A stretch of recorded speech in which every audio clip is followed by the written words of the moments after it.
Bonsoir, nous sommes le lundi 3 novembre, il est presque minuit à Paris, et je reviens d'un café philo animé par Jean-Luc Berlet sur à quoi bon philosopher. Enfin, je ne veux pas traiter forcément de ce sujet. Je voudrais dire que la plupart des activités dont il est question sont généralement des modes de réactivité et des modes de réceptivité, et non pas des modes d'émission.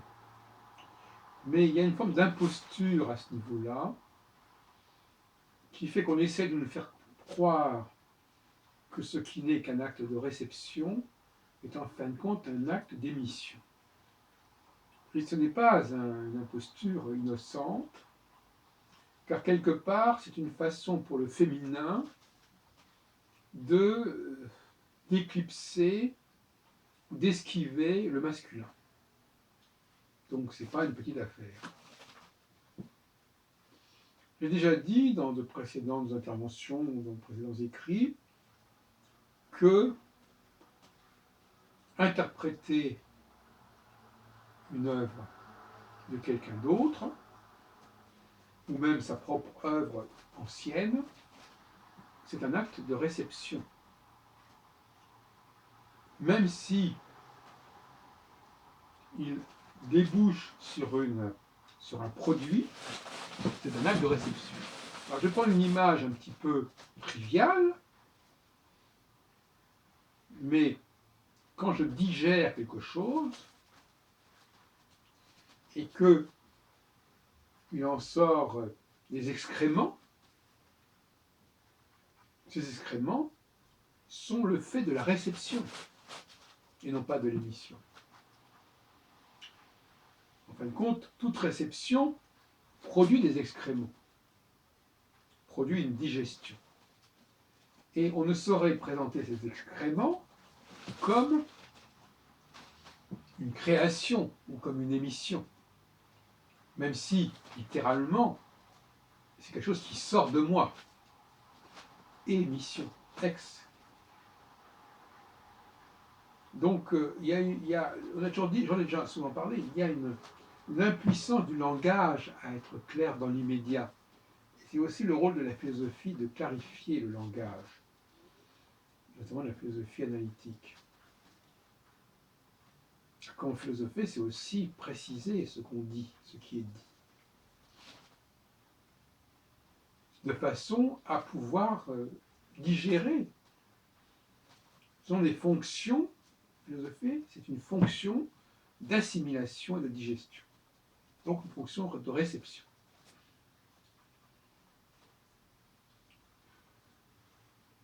Cuisiner, c'est une fonction de réception.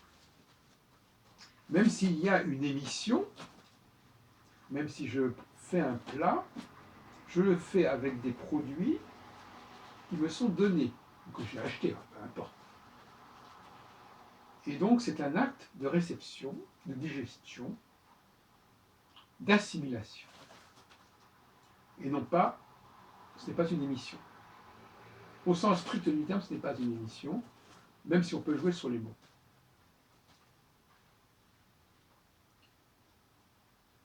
Donc, faire un travail d'historien, c'est aussi un acte de réception.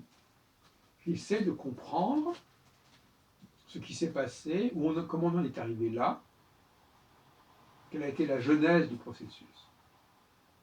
J'essaie de comprendre. Prendre, c'est un acte de réception. Prendre. Même si prendre peut avoir l'air d'être un acte actif, c'est un acte de réception. Voyez-vous à quel point l'ambiguïté du langage est forte. Le signifié va détourner, pervertir le signifié. Prendre, c'est recevoir. Apprendre, c'est recevoir. D'ailleurs, c'est par erreur qu'on dit apprendre dans le sens de enseigner. à moins que ça signifie justement, si j'apprends, j'apprends.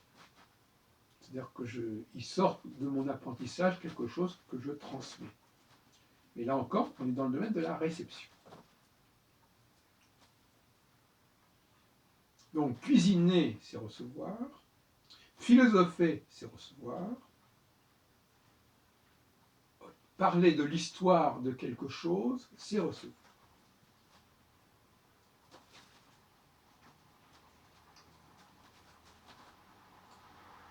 Et tous ces actes sont donc des actes qui s'inscrivent dans un processus de réception,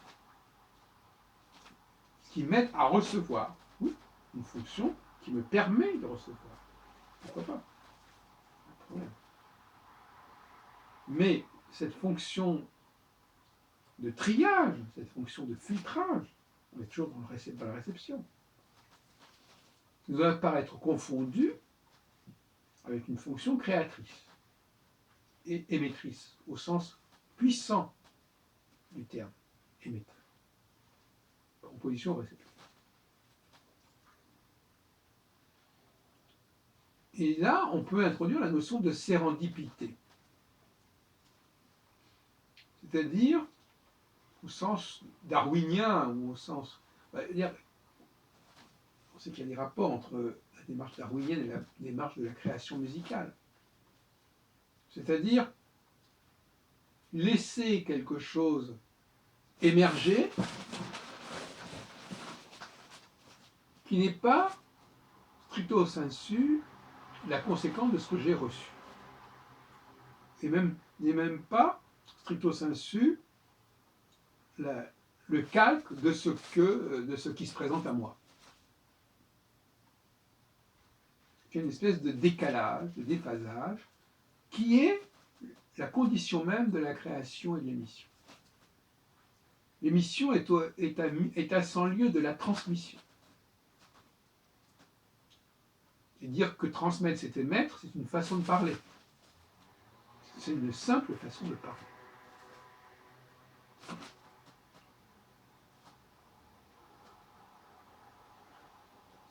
Certes, quand je fais de la musique, il est vrai que je peux avoir connu un processus d'imitation, d'émulation, de mimétisme. Mais il y a une transcendance qui se produit. On n'est plus dans l'émanation, dans l'immanent, on est dans la transcendance. Il se passe autre chose.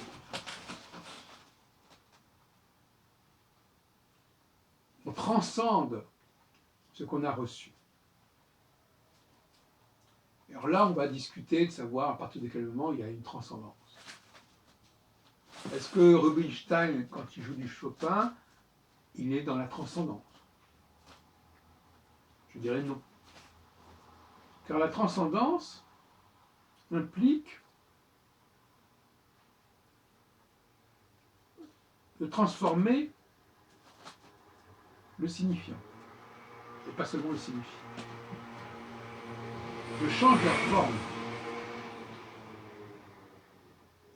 Je la rends méconnaissable, en quelque sorte. Cette forme nouvelle, elle est autonome. Elle est mutante. On est dans une alchimie, une transmutation. Quelque part, la philosophie, comme la démarche historique, comme la démarche culinaire, ont besoin de grains à moudre. C'est-à-dire que les fonctions ont besoin d'avoir quelque chose à faire, tout simplement. Si je ne donne rien à faire, la fonction, elle est brimée, elle est stérile. Donc l'historien a constamment besoin de grains à moudre, il a toujours besoin d'explications. Moi, j'ai toujours besoin d'avoir de nouveaux sujets à explorer. Et le philosophe a besoin aussi de nouveaux défis, de nouveaux challenges. de nouvelles choses à expliquer. Et pour faire de la cuisine, c'est pareil, il faut un matériau que je puisse préparer, que je puisse cuire, que je puisse cuisiner. Mais la meule, le fait de moudre, c'est un acte de réceptivité, c'est un acte de réception, il n'y a rien à faire là-dessus. Même si je fais du pain avec ce grain, ce blé, cette farine, je suis dans la réception. Mais, à un moment donné, c'est un peu comme le sculpteur.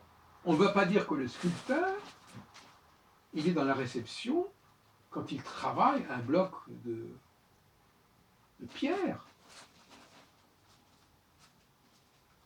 On ne va pas dire qu'il a fait apparaître ce qui était déjà dans la pierre. C'est une façon de parler, ça. Pas sérieux. De même que le compositeur, on ne va pas dire qu'il a fait apparaître ce qui était déjà dans le piano. Il est évident que, d'une certaine façon, si je joue du piano, un enfant me dirait, si tu as joué cette musique en te servant de ce piano, c'est que cette musique était déjà dans le piano. C'est ça qui est amusant. On pourrait très bien imaginer ce genre de réaction. Or, ce n'est pas vrai. Enfin, c'est vrai et c'est pas vrai en même temps. C'est là qu'est l'ambiguïté. Bien sûr que ce n'est pas vrai. Bien sûr que c'est vrai. Mais la probabilité pour que ce piano joue cette musique par lui-même, tout seul, c'est un peu la probabilité que pour un singe, devant une machine à écrire, qui va écrire telle œuvre musicale, justement, ou telle œuvre romanesque. On est dans l'extrême improbable. Et donc, quelque part, l'émission relève de l'improbable. C'est-à-dire que je vais sortir de ce piano quelque chose qui n'a jamais été joué, qui n'a jamais été composé, et qui est donc totalement imprévisible, et donc improbable. Donc cette imprévisibilité est déjà un élément caractéristique de l'émission et de la création. Et à partir du moment où j'ai moi-même émis cette chose-là, elle n'est plus imprévisible. Et ceux qui vont la jouer ne seront plus dans l'imprévisible. Le moment de l'imprévisible, c'est le moment où ça va sortir de moi et du piano. C'est le moment où je vais sortir la musique de ce piano. Mais, dès lors qu'elle sera sortie, elle existera. Et à ce moment-là, ceux qui l'entendront seront dans un état de réceptivité et non pas d'émission. Et ça peut être une question de quelques secondes à la limite. Alors, je vais jouer pendant 5 minutes une œuvre, je vais improviser. Et à partir du moment où cette œuvre sera sortie de mes mains, sortie du piano par mes mains, on passera ipso facto de l'émission à la réception, pour ceux qui entendront cette musique. Et ceux qui entendront cette musique, ils ne seront plus jamais en mesure, ils seront, cette musique, elle sera comme une femme qui a perdu sa virginité. Elle ne pourra jamais retrouver sa virginité. Donc il faut assister à l'acte créateur. Il faut être là au moment où cela se passe pour pouvoir témoigner de l'émission. Mais en fin de compte, ce n'est pas possible. Il n'y a que celui qui est dans l'action elle-même, qui est dans cette espèce de surprise de l'imprévisible. Mais celui qui est à côté de lui, Celui qui écoute ce qui se fait, c'est déjà autre chose. Il va être dans la digestion. Moi, si je fais cette musique, je ne suis pas dans la digestion. Non. Si je la réécoute, je suis dans la digestion. Mais au moment où je la produis, je ne suis pas dans la digestion.